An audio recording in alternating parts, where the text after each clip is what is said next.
just starting to go. Oh, the one the skinny. Bowling অ্যাকশনের বৈধতা ফিরে পাওয়ার পর যখন তার ক্রিকেটে ফেরার অপেক্ষা, তখন আবারও বিতর্কিত বিষয়ে আলোচনায় জায়গা করে নিয়েছেন এক সময়ের বিশ্বসেরা অলরাউন্ডার সাকিব আল হাসান।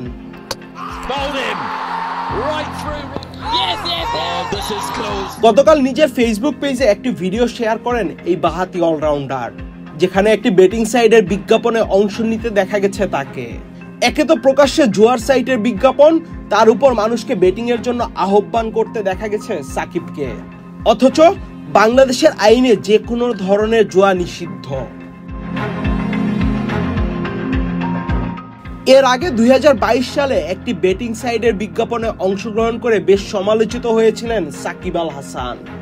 ওই সময় বাংলাদেশ ক্রিকেট বোর্ড বিসিবির কঠোর সিদ্ধান্তের কারণে ভুল স্বীকার করে সরে এসেছিলেন সাকিব। ওয়ালটন আবারও মিলিয়নিয়ার অফারে ওয়ালটন ফ্রিজ কিনে আপনিও হয়ে যেতে পারেন মিলিয়নিয়ার।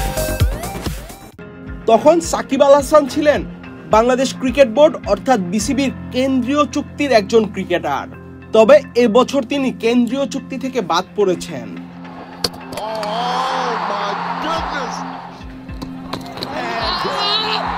বলে রাখা ভালো, রাজনৈতিক পট পরিবর্তনের পর তিনি আর দেশে ফিরেননি।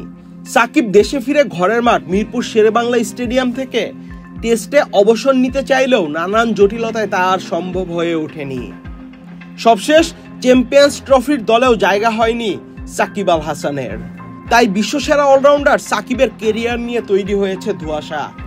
এরই মধ্যে সাকিব করে বসলেন জুয়ার বেটিং সাইটের একটি বিজ্ঞাপন।